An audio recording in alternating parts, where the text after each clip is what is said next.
Okay, ladies and gentlemen, good afternoon. My name is Dr. Astrid Tumines, and on behalf of the Lee Kuan Yew School of Public Policy, I'd like to welcome all of you to today's seminar by Ambassador Robert Blackwill. It is with personal pleasure that I introduce Ambassador Blackwill today, because this is actually someone who knew me in my youth, in my reckless youth, in the early 90s when I was running around Moscow, running a project there for Harvard, and Ambassador Blackwill was one of my early mentors in the discipline of public policy making and hard work. So I will read just the first paragraph of his bio, because for someone as accomplished as Ambassador Blackwill, we could be here for a long time if I did the whole bio. So let me read that to you and then summarize briefly other things about him. Ambassador Blackwill joined the Rand Corporation in Santa Monica, California in July 2008 as senior fellow and senior advisor to the president. Prior to serving as president of Barber Griffith and Rogers International in 2004 to 2008, a Washington, D.C. consulting and government affairs firm, Ambassador Blackwill was Deputy Assistant to the President and Deputy National Security Advisor for Strategic Planning under President George W. Bush. In this position, he was responsible for government-wide policy planning to help develop and coordinate the mid- and long-term direction of American foreign policy. He also served as presidential envoy to Iraq and was the administration's coordinator for U.S. policies regarding Afghanistan and Iran. Briefly, other positions he has held include Ambassador to India 2001 to 2003, where he was a recipient of the 2007 Bridge Builder Award for his role in transforming U.S.-India relations. And I must say to you that few Americans are as popular in the Indian government as Ambassador Blackwill. He was also the Belfer Lecturer in International Security at Harvard University's John F. Kennedy School of Government, where he also served as Associate Dean. From 1989 to 1980, Ambassador Blackwill was Special Assistant to President George H.W. Bush for European and Soviet affairs. He is the author of many books and articles, and is accomplished in so many other ways that I hope when I grow up I could be a little bit like him. So welcome to Ambassador Robert Blackwill. He will speak for 20-30 minutes, and then we will have a discussion. Thank you. Thank you very much, Astrid, for that warm introduction. Looking at the audience, I think I will begin like this.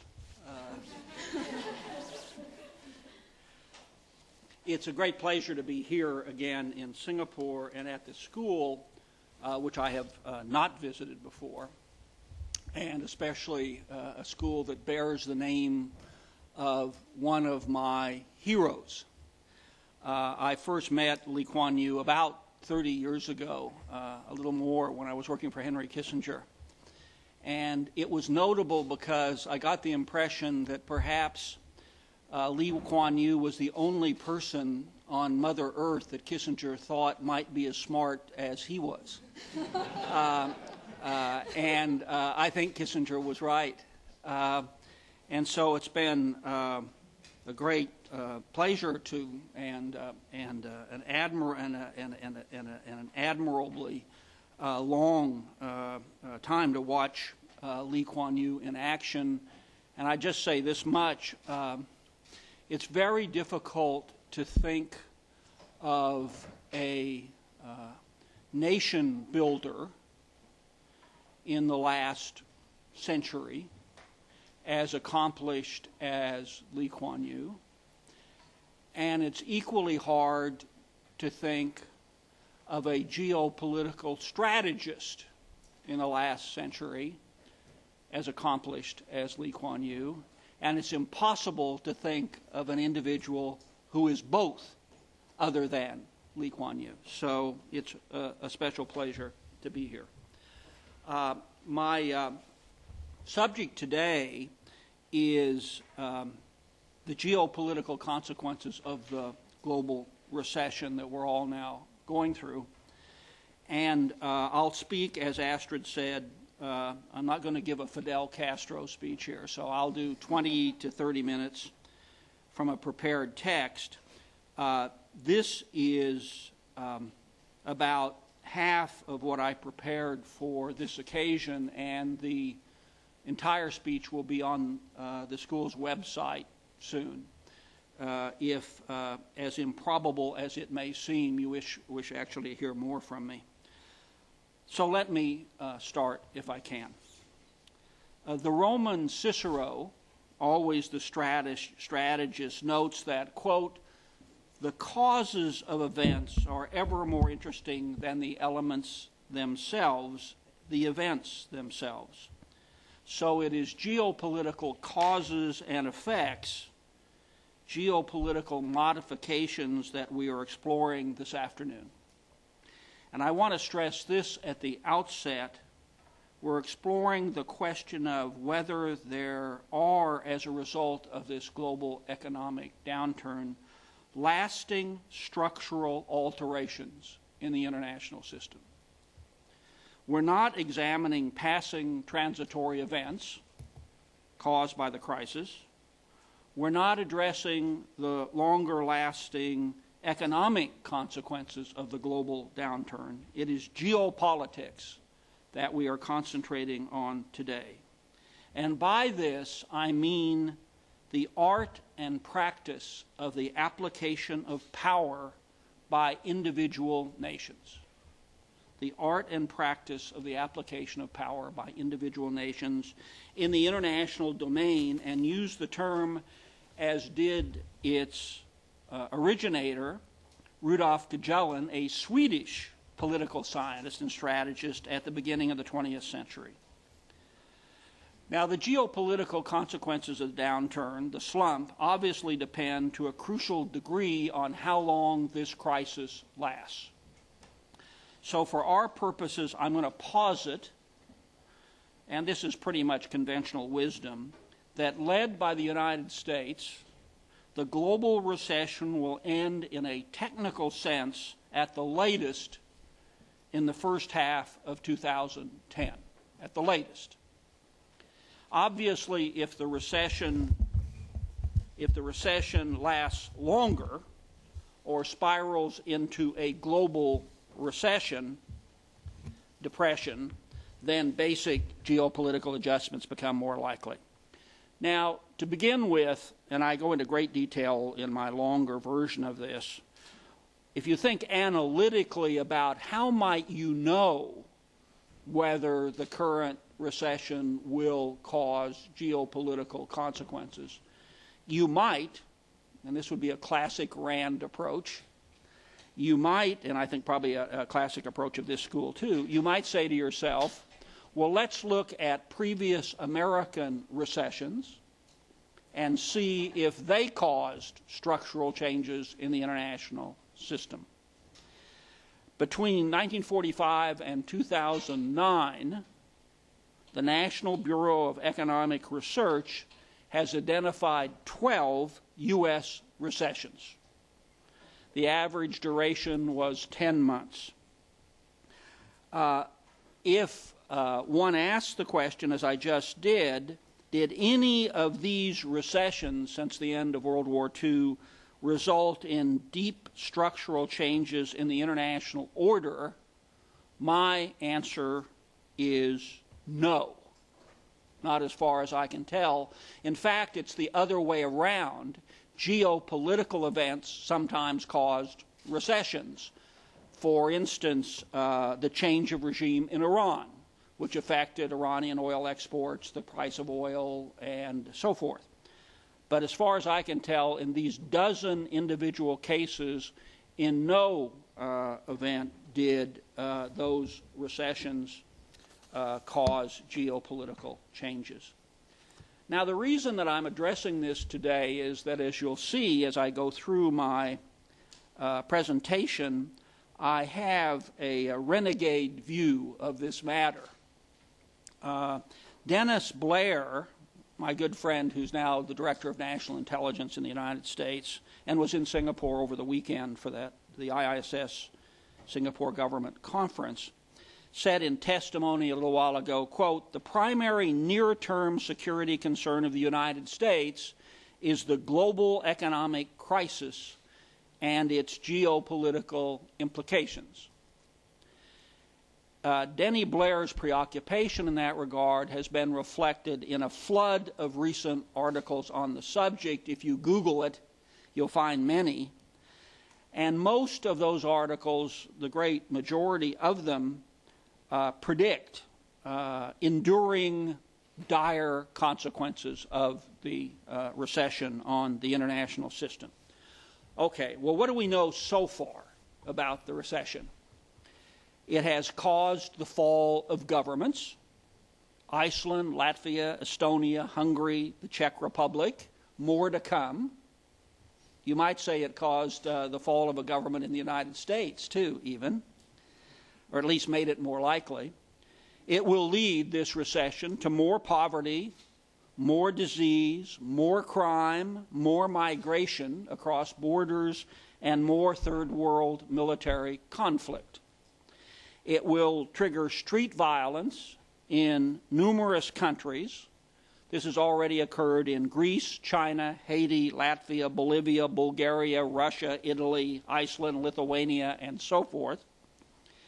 It will increase third world questioning of the Western economic model. That's already happening. My favorite quote on that score is from Lulu, the extraordinary Luis da Silva, the president of Brazil, who said this, quote, "This crisis was caused by the irrational behavior of white people with blue eyes." The fact that my eyes are blue has really nothing to do with this presentation. "Who before the crisis appeared to know everything and now demonstrate that they know nothing," he said. The crisis over time will make the G20 more influential than the G8, although slowly. It will marginally accelerate in the next decade more influence by rising powers in international organizations. And we've seen that already with IMF voting rights. Incidentally, it will not lead to a reform of the Security Council, in my view. It will result in greater national and international financial regulation. It will accelerate world trade protectionism. And it will weaken national measures around the globe to reduce carbon emissions because they'll be too expensive, many of them, for governments in the current situation. So this is obviously a daunting list of things. I tried to make it expansive about what's likely to happen in the international system because of the recession. However, will any of these combined developments cause serious structural change in the global order? And I'm not persuaded. Here is what my reading of history suggests. Yes, there are transcending events that fundamentally alter the international system. The French Revolution brings on Napoleon and 20 years of war in Europe. The Bolshevik Revolution produces 70 years of communist rule in Russia and the Soviet Empire. The Great Depression reinforces the collapse of the Weimar Republic, the advent of Adolf Hitler, and World War II. The World War II defeats of Japan and Germany and their subsequent occupations by the United States and Japan and the Allies in Germany profoundly alter the international orientations of Japan and Germany. The Chinese Communist victory in 1949 launches a wholly different Chinese foreign policy in the succeeding decades. And German unification results in the end of the Soviet Empire in East and Central Europe, and then the disintegration of the Soviet Union itself. So the question is, will there be corresponding substantial modifications in the art and practice of world power as a consequence of the recession? Now, I think many of us have heard the alleged comment by Zhou Enlai when he was asked, what do you think about the French Revolution? He's meant to have said, it's too soon to tell. Well, I don't want to be dogmatic about this, but what I'm struck by in reading the literature, and some of you probably have done it too, that the folks who do prophesy such elemental shifts either use examples at the periphery of world politics, that is to say, the government of Hungary falls, or there's a growing humanitarian tragedy in Sudan, events serious in their local applications, but not on the geopolitical order, or they foresee, these experts, geopolitical spasms that might happen. China implodes, America retreats, but have not occurred. So let's try a Hegelian thought experiment to try to test my proposition. Please imagine it's 5 years from today, and we're sitting here. Let's posit that Blackwill was entirely wrong, and that there have been lasting geopolitical effects produced by the current economic crisis. What might they be? Let me suggest that in the first instance, as I indicated earlier, this would likely mean major changes in the external policies and interrelationships of the major global powers. And as you'll see, beginning with China and the United States. It might mean possible acceleration in nuclear proliferation. It might mean perhaps substantial changes in the futures of Pakistan, Afghanistan, Iraq, Mexico. So keeping in mind Aristotle's definition of analysis, which is the best one I've ever come across, analysis is to illuminate through disaggregation. Isn't that terrific? Aristotle, hard to beat Aristotle. Let's briefly look at each of the possible structural changes in turn. First, the United States. So it's 5 years in the future, it's 5 years from today, the United States. During that period, did the current recession weaken the political will of the U.S. over the longer term to defend its external interests?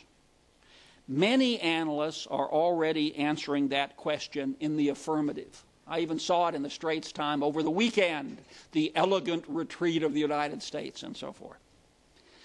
Well, why do people say this? They say that as a result of what they think has been international loss of faith in the American economic market model and a loss of faith in U.S. leadership, they assert, many of these people, that Washington's influence in international affairs is bound to recede as a result of this crisis. Indeed, is already diminishing. For some, the wish of this idea is the father of the thought, but I see no empirical evidence that it's true. From South Asia, through relations with China and Russia, through the Middle East peace process, through dealing with Iran's nuclear ambitions, through North Korea's recent tests and missile and nuclear, through confronting humanitarian crises in Africa and instability in Latin America, the United States has the unchallenged diplomatic lead. And I think fair-minded people would find it hard to charge that the Obama administration is being somehow passive in its international behavior.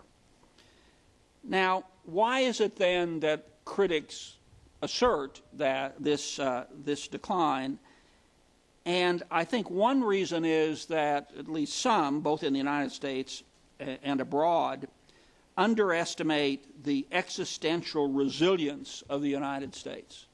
The existential resilience of the United States. I commend to you, which I'm sure you can get here, George Friedman's new book, The Next 100 Years, which is worth reading. And his view that the United States will be as dominant a force in the 21st century as it was in the last 50 years of the 20th century. So once again, those declinists or declinists who now predict, as they have in every decade since 1945, American decay and withdrawal, I think will again be wrong. There are hundreds of books that are in that category. The first famous one was in 1955 by a man named John Flynn, worth reading. It's called The Decline of the American Republic. That was 1955. Of course, we all know Paul Kennedy's 87 book, The Rise and Fall of Great Powers. There are a couple ones in the last few months, The Limits of American Power, The End of American Exceptionalism, The Myth of... Anyway, you get the idea. Dozens and dozens and dozens of these books that have been wrong. Okay. Now, I take comfort that the gentleman who has been kind enough to give his name to this institution agrees with me, who said this in a speech a few weeks ago, quote, after the crisis, remember it's 5 years from today, the U.S. is most likely to remain at the top of every key index of national power for decades. It will remain the dominant global player for the next few decades. No major issue concerning international peace and stability can be resolved without U.S. leadership, and no country or grouping can yet replace America as the dominant global power, says Lee Kuan Yew. So, that's the United States. Now, China. 5 years from today, China. Did the recession undermine the grip of the Communist Party on the PRC? No. Again, as the minister mentor stressed in the same recent speech, quote, China has proven itself to be pragmatic, resilient, and adaptive. The Chinese have survived severe crises, the Great Leap Forward, and the Cultural Revolution. Few societies have been so stricken. There are reasons not to be pessimistic. I agree entirely. Did the crisis make Washington more willing to succumb to the rise of Chinese power because of PRC holdings of U.S. Treasury bonds? No.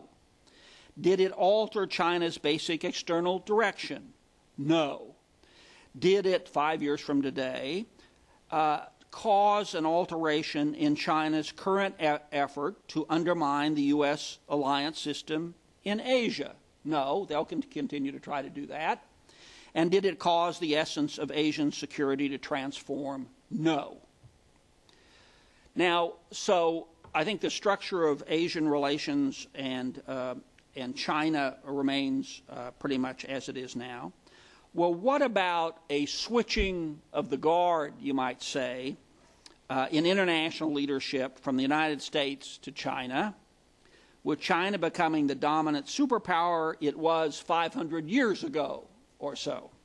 Again, I'm unconvinced. The Chinese economy is less than 1/5 that of the United States. China has no allies in the world compared to the United States, which has NATO, Japan, South Korea, Australia, more recently India to some degree. Although the Chinese defense budget is increasing rapidly, U.S. defense spending is 6 times that of China. In fact, the United States spends more on its defense budget than the next 12 countries in the world combined, to give you some sense of its magnitude. And American diplomatic reach and influence far exceed that of China. So although I think China is a rising great power, I don't believe that in the decades ahead it's going to replace the United States. That's my view of that. Let me then move to another issue that's currently debated, which is, will the crisis change relations between China and the United States in a much more positive and intimate direction, producing what some are calling an enduring and transcendent G2 that some of you have heard about? I doubt it for these 7 reasons. First, the United States and China have profoundly differing visions of Asian security. And I'm not doing the merits of the case here, I'm just being analytical. For Washington, maintaining U.S. alliances in Asia is the hub of its concept of Asian security. As I've said, for Beijing, that very American alliance system is a destabilizing factor in Asian security, and over time should wither away, as the Chinese say. These opposing concepts will be an enduring source of tension between the two sides. Second, these two countries systematically prepare for war against one another, which is reflected in their military doctrines, their weapons procurement and force modernization, and their deployments and military exercises. They prepare for war, their military establishments, against each other every day. As long as this is the case, it will provide a formidable psychological and material barrier to much closer bilateral relations. Third, the United States is critical of China's external resource acquisition policy, which Washington believes, especially in the energy and mineral areas, which Washington believes could threaten both American economic and security interests. Fourth, despite their deep economic dependence on each other, U.S.-China economic relations are inherently fragile. China sells too much to the United States and buys too little, and the United States saves too little and borrows too much from China. This will inevitably lead to a backlash in the U.S. and a PRC preoccupation with the value of its American investments, and you've already seen that from the Chinese leadership. Fifth, Chinese environmental policy will be an increasing problem for U.S. policymakers who are committed to bringing the PRC fully into global efforts to reduce climate degradation, and for Chinese leaders who are just as determined to emphasize domestic economic growth over international climate regimes. Sixth, China and the United States have wholly different domestic political arrangements, which make a sustained entente difficult to manage. As you know, Americans continue to care about human rights in China, and Beijing resents what it regards as U.S. interference in its domestic affairs. And finally, seventh, any extended application by Washington of Chimerica, as Moritz Schulrich of Berlin's Free University has called it, Chimerica, would so alarm Americans' Asian allies, beginning with Japan, that the U.S. would soon retreat from the concept. So 5 years from today, I don't expect a positive strategic breakthrough in U.S.-China relations or a serious downturn in that relationship.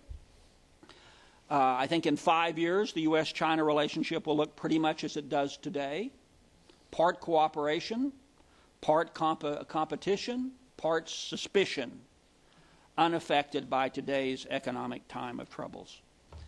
With Russia, and again, I'm looking at the clock and I don't want to go on too long, I think the economic crisis is not changing any serious element of Russian external policies.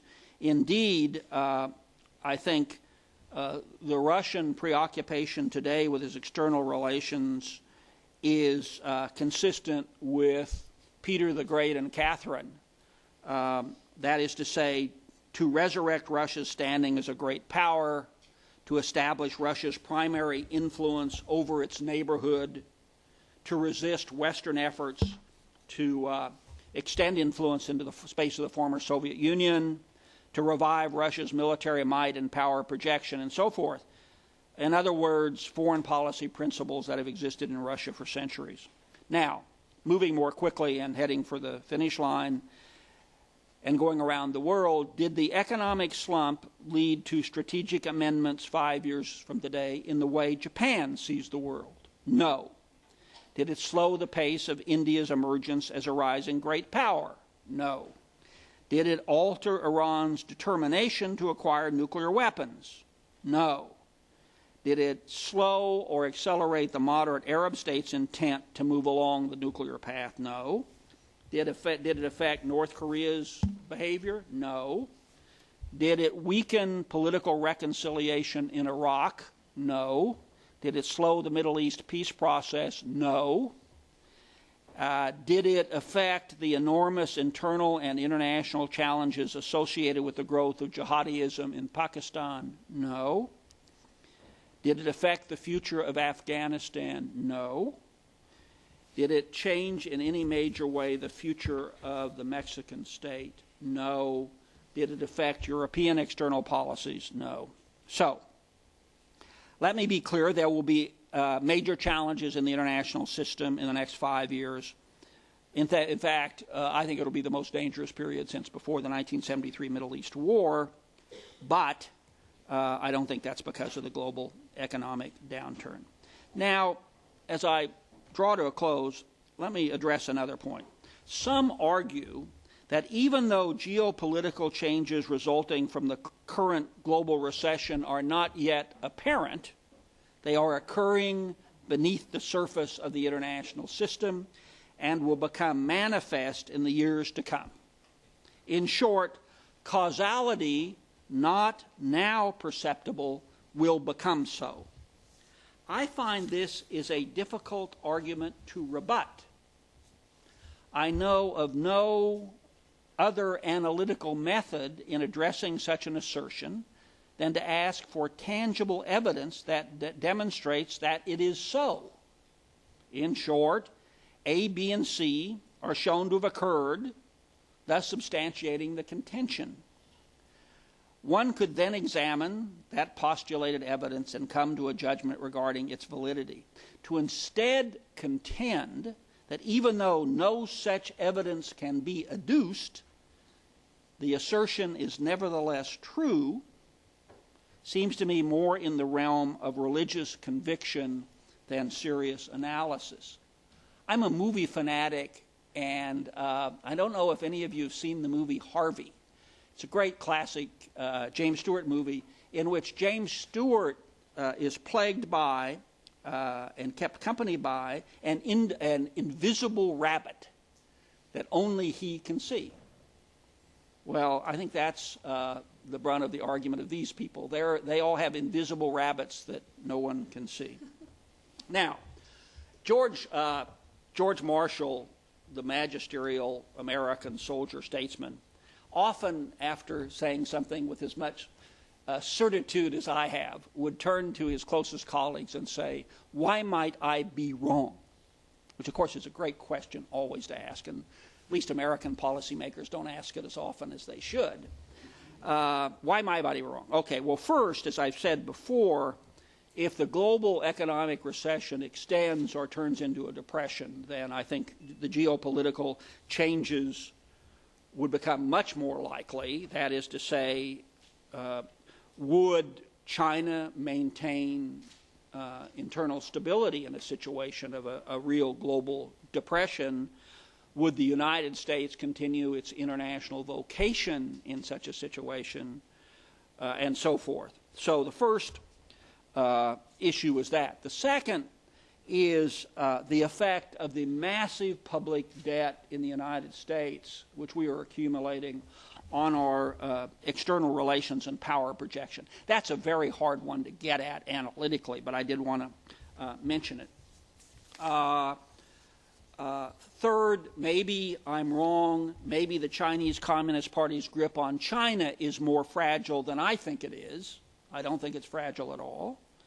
Maybe Pakistan and Mexico are more vulnerable to failed state outcomes than I have concluded. Now, I don't believe any of these worst-case scenarios will eventuate, but it does remind us, as I mentioned just a minute ago, that the crucial variable in my analysis, or a crucial variable, is the length of the severity of the recession. Finally, if not, why not? So if there haven't been these changes, why not? And my answer is, and it has to be brief here, is that there are enduring geopolitical realities for nation states that trump more transitory international events. Well, what are they? And I'll just name them. A country's geographic location, topography, and climate is more important than most other things. Its demography, its history, its foreign and defense policy tendencies, its cultural determinants, its domestic politics, the size and strength of its domestic economy, the quality and pace of its technology, the presence or lack of natural resources, and the nature, capabilities, and policies of neighboring states. And my argument is, for the countries that matter most in the international global order, none of these decisive variables have changed in the last few years except weaker economic performances. And I don't think that factor trumps all the rest of them. So, to sum up the pivotal idea in my presentation, in the absence of war, revolution, or other extreme international or domestic convulsions, for nation states, the abiding, powerful geopolitical conditions that I've just listed do not evolve very much over time, except in the very long term, and neither do countries' strategic intent and core external policies, even in the face of a global recession. So as we address the subject before us today, maybe we should be cautious and remember the words of Marcel Proust, who said, quote, "The only thing that does not change is that at any and every given time it appears there have been great changes." And those of the American filmmaker Orson Welles, who once opined that, quote, "To give an accurate description of what never happened is the proper occupation of the historian."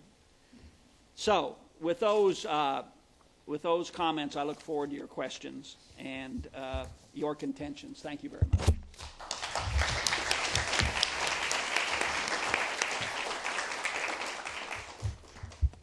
Thank you, Ambassador Blackwill. Let me open the floor now to questions. Please turn on your microphone and identify who you are before you ask your question. And please do not make a speech. I will cut you off. She learned that from me. Okay, the gentleman here first. Sir. Sir. I thought I should ask you two quick questions. My name is Nitin Pai. I'm a former student of this school. The first one is to turn you against yourself. To what extent do you think America's indebtedness to China would constrain President Obama's foreign policy in his first term? Right. The second one is, whenever you've had these kind of situations in the past where there's one power severely indebted to the other, it has resulted in the outbreak of conventional war. One guy owes the other guy $1 trillion. He says, "I'm not going to pay you back," and then they go to war, right? And this has been held back. I mean, we can't expect that to happen now because of nuclear weapons. But we are also proceeding towards this huge zero plan and disarmament and all that. So, what do you think are the prospects of nuclear disarmament, or is it a good idea to do that in these times? Thanks.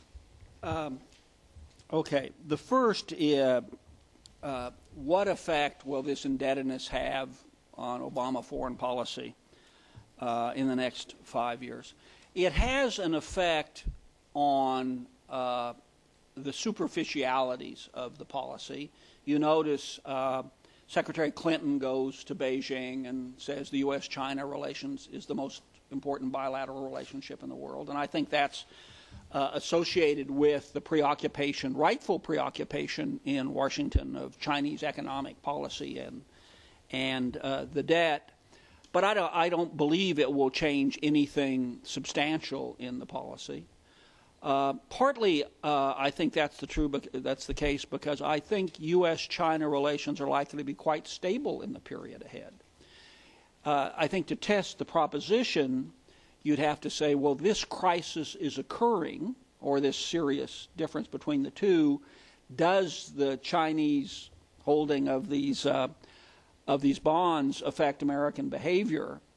And the first problem with that scenario is I can't think what that crisis is anymore, which really leads me to the second. So I think none. To the second of your good questions, which is, well, first of all, at this school, you're a student of a graduate of the school, and so you'd know this. I'd like to see the evidence that wars start because of indebtedness. So we'd have to go through and see how many did, and I think mostly they don't start because of that. But that wasn't the central point of your question anyway. Here's an interesting fact, which I don't know if it keeps the PLA and the American military establishment up late at night, but it should. It's this. The central mission of the PLA is to prepare to fight the Americans in a crisis over Taiwan. And the principal preoccupation of the American military in Asia for many decades has been the same. All right. Praise be, relations between Taiwan and the mainland are being transformed. And one wonders, if one thinks 10 years ahead and that continues on its present path, what again is going to be the military missions of these enormous forces if the reason they organize themselves goes away? I just mentioned that. And we hope it will go away, and we do hope that the entente that's happening between Hu Jintao and President Mao will continue. Nuclear weapons. Well, there are, depending on how you count them, 25,000 of them, and then enough nuclear material to produce another 100,000 of them. Well, who wants to think of one of them going off? Not to say 25,000. I'm not sure that it's realistic to think of zero nuclear weapons on Mother Earth, but it's certainly realistic to think of getting rid of 90% of them. And 92% of those weapons are held by the United States and Russia. 92% of all nuclear weapons and material are held by the United States and Russia. So in the first instance, Bob Gates actually said this over the weekend at this conference, the impetus is on the United States and Russia to reduce dramatically their superpower nuclear arsenals. And then eventually everybody will have to be involved. China, Britain, France, India, Israel. And that becomes much more problematical. But I would be happy if in 10 to 15 years we got rid of just the 90% of the American and Russian arsenals. The Chinese nuclear program is growing apace. We've been reading in the paper about the acceleration in the Pakistan nuclear program. India's nuclear program has been very slow in developing. And then, of course, we have North Korea and Iran and others. So certainly getting down to, let's say, 2,000 nuclear weapons on Mother Earth doesn't get you stability necessarily, but it would be a lot better than 25,000. All right. Sorry, my answer was too long. I'll try to shorten it. Yes, I may have to cut off the ambassador in his next response. I know Charles has to leave early, so Charles, why don't I let you ask your question now? Thank you very much. I guess my question covers two aspects. You seem to have the notion that there's some critical depth or duration for the recession that triggers change. What is your sort of model of how you determine how significant that depth has to be? I mean, what is the tipping point? And my second question is, you focus on the slump, but there's an alternative argument about, in a sense, the perfect storm. Wars, financing wars in the Middle East, the recession, the slump, the fiscal costs, and the idea that the fiscal situation in the US will come out of this slump considerably weaker, and that in itself will constrain what the US can do. Well, let me do the second one first. I think both very good questions. Well, that's a theory, but I don't see any evidence for it, and I'm a historian, so I try to look for some evidence. My standards aren't Olympian, but there's no evidence for that whatsoever. Now, you might say, which is connected to your first good question, you might say, well, there's no evidence yet, but give it time and it works its way through the system. And it might.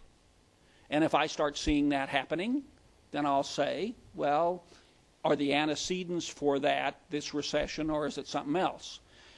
So you look for leading indicators, but there aren't any yet, in my view, quite the opposite, in fact. And I didn't go into this, but I will say that there's another hypothesis, which is now connected again to your second question, which is, in fact, what the global recession has done is driven many countries closer to the United States, not further from it, because of their anxiety about chaos in their region. And I could go into that. But anyway, I don't see any evidence yet, and until I do, I'll wait. On the first one, and again, I think that's an excellent question about how do you measure this? If you go back to the Great Depression, I think that there's an argument, and I don't know when historians never agree on anything, but there is at least a body of historical wisdom or view that suggests that what caused the primary geopolitical effects in the late 20s and 30s of that depression was not the depression itself, but government policies in reaction to that depression. And there we get to your point about the borrowing, which is has been essentially the massive borrowing reflected in the stimulus package and all the rest of the measures they're doing. Now, and it's certainly, and I think that's and you put your finger on the most important question of my analysis and propositions, and I might be wrong about that one, but I don't know how to get at it analytically today. I don't know how to get at it because nobody knows what those effects will be in the economic and financial area, not to say this geopolitical area. And what I'm struck by is that all of the economists and pundits who did not foresee the coming of this economic crisis now speak authoritatively about what comes next, as if we can't remember what they used to say. So I think you put your finger on the question that I think about, and if you have ways through analysis to get at that, don't keep them to yourself, because I think it's such a central question. Okay, thank you. This gentleman here, then Klaus Regling, and then you. So we'll go in that order. Okay, I'd like to start by, I notice your fondness for quotes, and I'd like to quote Baldassare Conticello. Right? And Baldassare Conticello was an Italian bureaucrat a couple of decades ago who, faced with a problem in which he was, everybody was confident he would prevail, he said, the problem is that the moment of maximum danger is when all the rational arguments are on your side. And the question I have is somewhat related to the discussion that the earlier gentleman just brought up, which is the fact that this crisis in the United States may have been caused, likely to be caused by some structural defects pertaining to consumer borrowing and et cetera, that and may not be so easily fixed, despite the injection of massive amounts of funds into the banking system.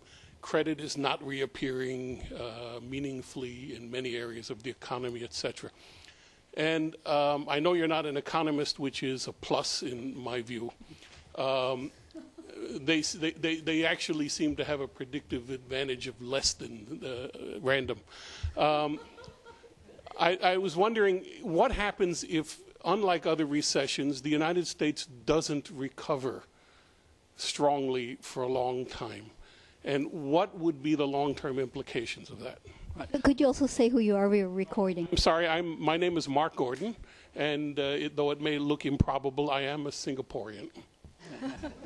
And not an economist. Again, I think it's a good question. I began by trying to be conservative and said that I'm going to give, I guess now we're in June, another year for the United States to recover technically from the recession. So it means it stops having 2 consecutive quarters of negative growth. And I tried to say if that were to go on, then the issues that I mentioned earlier might become more probable. If the U.S. does not rebound from the recession, neither will much of the rest of the world, given American economic determinants. So, including China, who's of course, as we know, their growth has been driven by their exports, even though they're trying to change that. Now, what about these individual elements that contributed to the recession, like consumer credit card spending and so on? I believe those will be corrected, and they'll be corrected by laws. There's now a piece of legislation up in the Congress, and I think they will be corrected. But that's different from the more fundamental question you ask, which is, what is likely to be the growth in the American economy in the period ahead? Now, just to be clear, the United States over the last decade has averaged about 3% real growth every year. It's not India or China or Singapore in the good days before the recession and so forth. Can it get back to 3% in the next 3 to 5 years? It's 50-50. Is 2% a lot worse than 3%? Yes, it is. But if you try to think of the application of American power, our military will still be, as I say, more capable than the next 10 combined, and you can go through all of the dimensions. I just don't see, and the diplomats will still be going around doing what diplomats do. So I just don't see even a situation where there's 1.5 or 2% growth in the American economy that it affects American power projection. In my paper, I also argue, and it's an important point to make, I was trying to slim down the time, is that despite what Lulu said about blue-eyed folks, anyway, that is a dramatic example of a double standard. You can imagine what would have happened to any American president who have said something like that about brown-eyed people. But I think the American model, and this is a controversial proposition, but I think the dollar as the dominant international currency and the American economic model are here to stay for decades. Not least because China and India have each adopted a version of the American economic model. So, again, I could be wrong about this, but I just had an email exchange with Bob Zellick, who's less sure about that than I am. He's a very close friend of mine. But anyway, imagine that we all turn out to be Rip Van Winkle here, and a tasteless, odorless gas is emitted into the room, and we go to sleep, and we wake up in 6 years or something. We wake up, boy, I'm hungry. I don't think the world could be much more chaotic and dangerous than it is now. And I didn't have a chance to do this, but if I just say Iran will have nuclear weapons, if you have to guess, North Korea will have 25 or 30 of them, if you have to guess. India and Pakistan now conceivably for the first time in a decade could have a war, the first war in human history between two nuclear weapon states. Prospects for peace between Israel and the Palestinians are the worst in 25 years. I can just go down the list. So if we wake up in 6 years, the world could be much worse than it is now. My central argument is it won't be because of the recession. Klaus. I'm Klaus Reckling. I'm fellow at the Lee Kuan Yew School and also with the European Commission, and I'm an economist. Good for you. We need some. It's always refreshing to listen to American point of view, that even in the middle of the most serious crisis in 80 years, nothing really changes, and the U.S. will continue to be at the top. I don't agree with that. I think you underestimate the effects this crisis will have on the world and on the relative stance of the United States. I think it's partly related because your benchmarks might not be the right ones. This crisis is not like the French Revolution or the Russian Revolution, Bolshoi Revolution, or the disintegration of the Soviet Empire. Also, you said let's look back 5 years from now. Maybe that's the wrong time frame. But I think if we look back in 20 years, one can easily see that this was really a turning point. And we see evidence now. You say, give me the evidence. You say there's no evidence. I think I see evidence. One is, you alluded to a little bit to that, but I think it's more dramatic. In relative terms, the size of the US economy is declining, has been declining already. And because of the crisis, it will decline faster in relative terms. You said rightly that the trend growth in the US the last 10 years was 3%. The IMF has revised down the trend growth for the next 5 years to 1.7% for the US economy. That's a big revision down.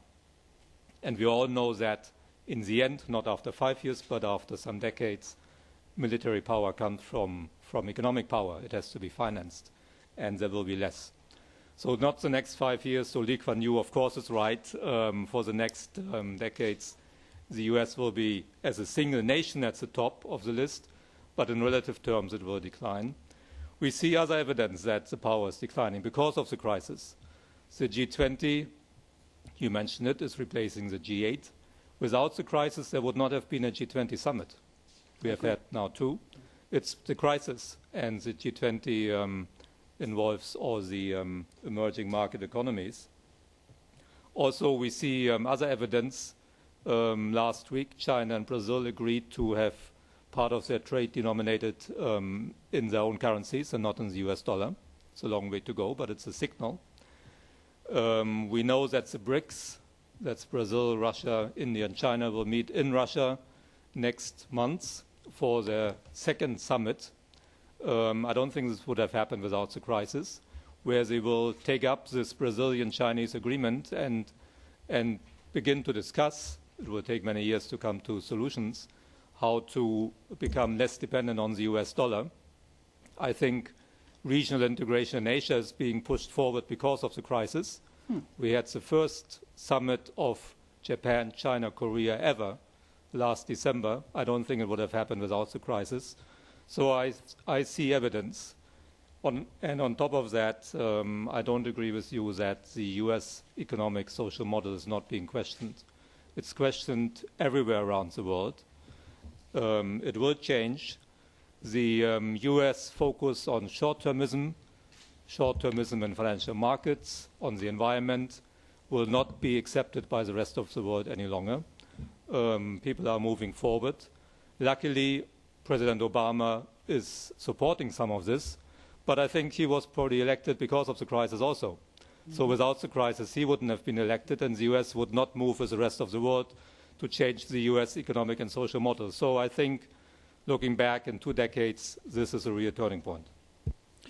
I agree with most of your facts, and then the question is, what weight does one put to them, except the last one.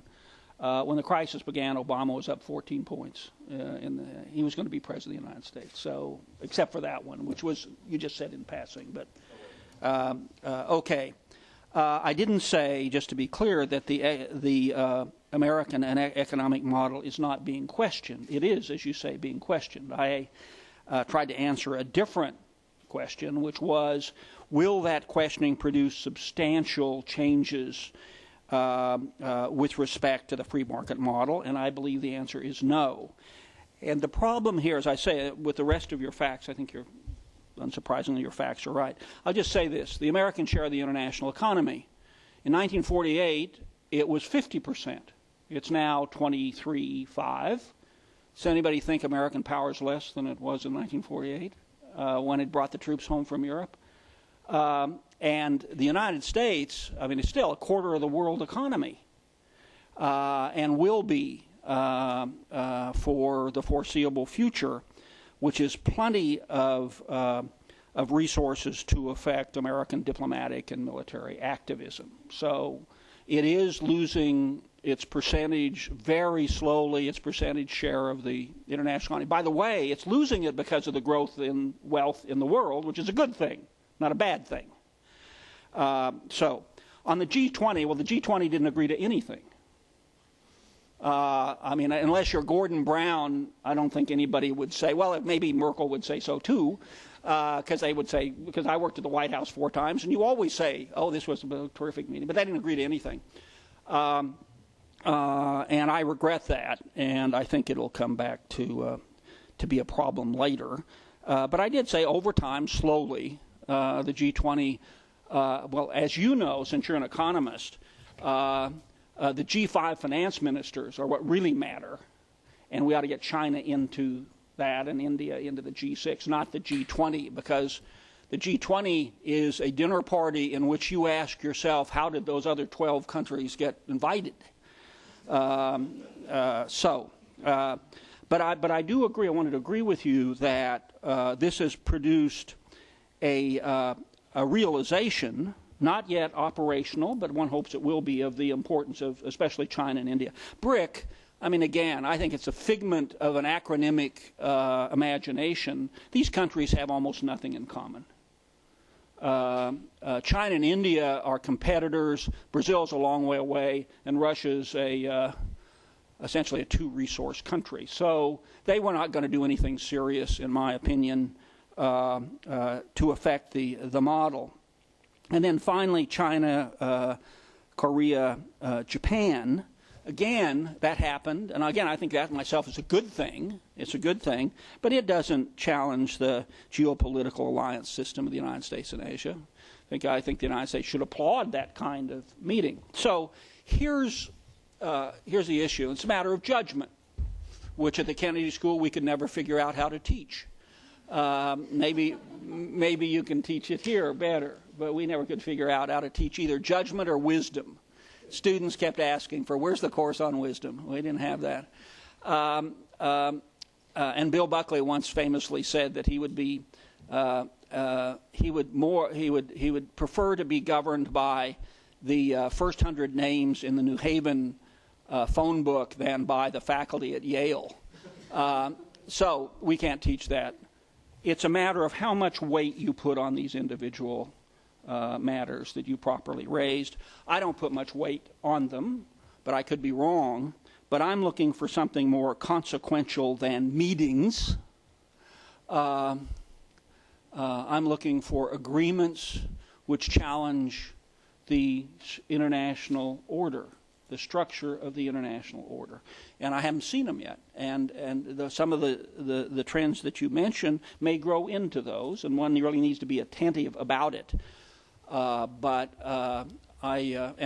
just can't. I mean, this is the last point, which is a fair point that you make.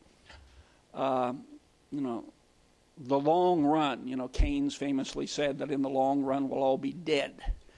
So it's pretty hard to think about America and its relative power in the international system in 25 years. And I really do. Just let me commend again Friedman's book to you, which is filled with data and propositions, many of which are very controversial and some of which you won't agree with, but it really is. It's the best effort I know to think in unconventional ways about the next 100 years. It really, as I say, in a way, it's a little zany, because what he begins with is by saying that it would be as wrong to be linear about the next 100 years or 50 or even 25 as it was to be linear in 1900 about those next 25 or 50. So I think my analysis is correctly challenged sort of out beyond 2015. Okay? But I wrote this in order to challenge, to contest the conventional wisdom that is in Foreign Affairs and all the op-ed pieces, that this is going to have a big effect. This gentleman, please. Excuse me, I'm Ian Chong. I'm a fellow with the Princeton Harvard China and the World program. I'm visiting here. Actually, my question sort of follows up on the earlier one. I don't find myself usually agreeing with economists. I'm a political scientist by training, but here I am. We won't tell us all. So I'm curious as to the rationale that you used to select your benchmarks and your criteria. In essence, your methodology. In particular, the time horizon that you're using, the points of comparison that you're using, and also, you sort of tipped your hat to the changes in relative power in your last answer, but essentially you've been focusing a lot on absolute power, and the caveat that I would add to this would be, well, if we looked at the UK and a prolonged recession it had towards the end of the 19th century, in 1905, it's still, despite the Boer War, increasing its public debt by about tenfold, having the classic gold standard backed by the pound, wavering. In absolute terms, it was the leading power, but the trajectory it was on relative to Germany, the United States, generally it was clearly that it was unsustainable. By 1910, 1914, clearly, things had changed quite a lot. So why is that not a point of comparison? And again, the UK maintained, in absolute terms, especially in terms of its military capability, more than anyone else, but it was stretched thinner than everyone else. My old colleague at Harvard, Ernest May, who's arguably America's most distinguished diplomatic historian, once said, "Nobody uses a historical analogy that undermines their argument." So, and he also went on to say that people use historical analogies to reinforce what they already think. And he said the best way to reflect on that is to think somebody going up and down the aisle of a supermarket looking for an analogy that supports their argument. So here's what I think as a historian. I don't think that, this old Mark Twain line about history doesn't repeat itself, it rhymes. I don't think that finding previous historical analogies in which economic downturns affected geopolitics is the right way. By the way, the recession in the United States today is not as serious as the one in 1982. Today. Now, maybe it'll get worse and so forth. Maybe it will. And as I started with the posit that it doesn't get a lot worse. But on the indicators, what's the worry is not the economic indicators, but the debt, as I say. And our colleague up there, I tried to say that. So it could be that historical analogy of Britain at the end of the 19th and the early 20th century. Could be. But as I say, I don't think that historical analogies illuminate the analytical problems of this. And here's what and I'm sure it's not true of you, but here's what I find in reading. Folks, and this is more, I'll just stick to American pundits. Folks who, in the American strategic community, who most vigorously advance the argument that you advanced, and as I say, I'm sticking to the Americans here, have been advancing this argument for decades themselves personally, and have turned out to be wrong so far, but they're excited about the proposition that they might eventually now actually be right. And what I'm more interested in are people who contested that view before and now believe it. And that's a very small number. So I just keep my eyes and ears open as you do to try to see if I can find indicators. And I tried to, and with our colleague over here, I just tried to say I just don't put as much weight as he does. He may be right, but I just... Well, I tried to think, again, I would be open to a better set of benchmarks. We both mentioned that. And I bet I could have done 10 years. I could have done 20 years. It's just that I get foggier as we go out there. And there's so many variables in the international system. As I said, I think 5 years from today, we're likely to have a much more chaotic international system, but not because of the recession. These trends were in place. I'm a realist, and so, as you could tell. So I tried to think of the international issues which could most convulse the international system, and I began with relations between the United States and China, which I do think have the greatest potential to do that, and I tried to say I don't think that's going to happen, and then I went through all the others. If you can find a different methodology that gets at it, I'd welcome knowing about it. If you get a chance to think about it and write it down, send it to me. I would like to see it.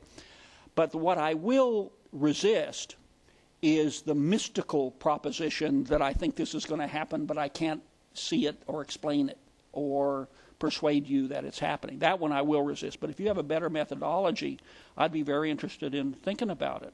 I'm not religious about this. This is what I presented today is not the code of Hammurabi here, right? It's just my best analysis of the situation, and it's been really quite some time since I've been perfect. So I welcome the kind of contesting thoughts about it.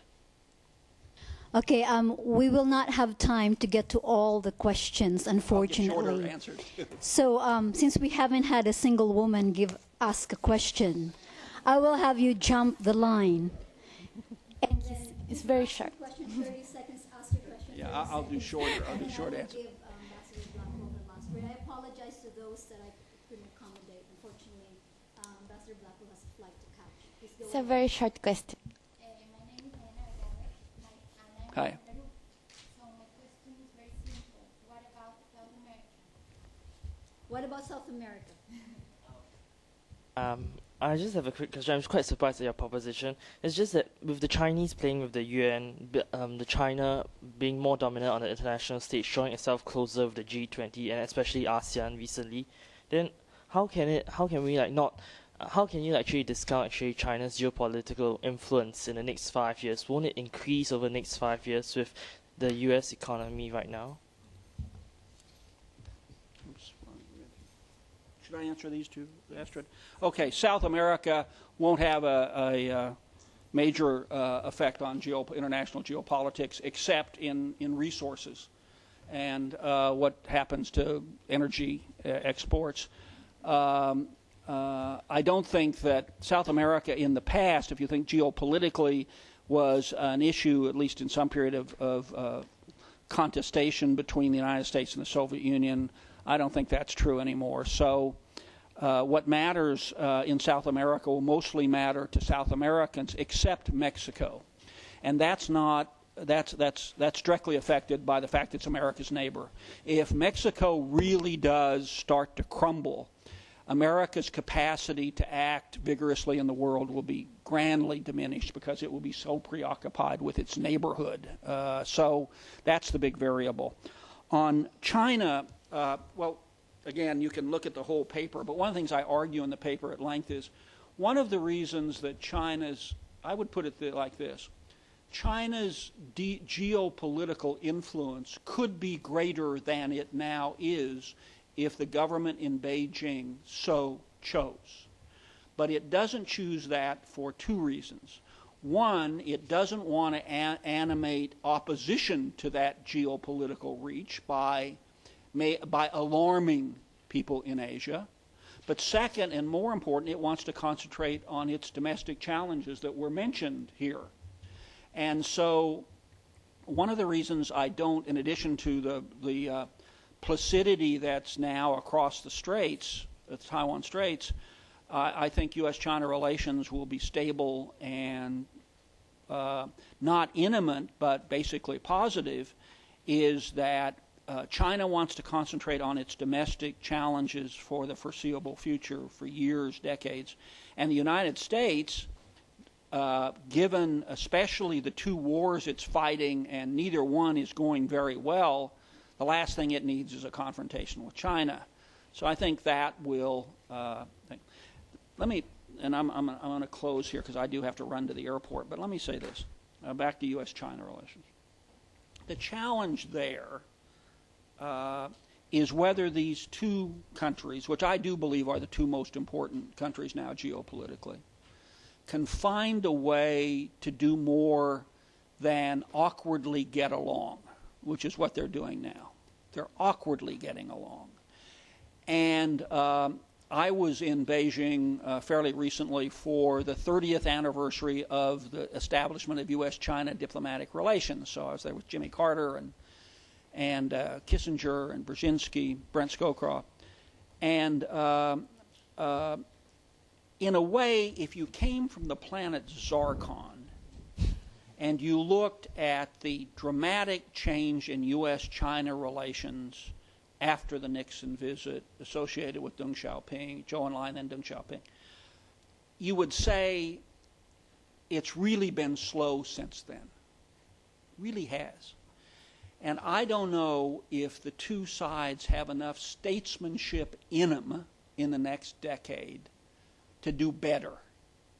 Because mostly what they've done so far, and there was the 98 missile tests in Taiwan, and there was the E3 shoot, but with episodes of tension, but mostly they just kept this rather fragile stability.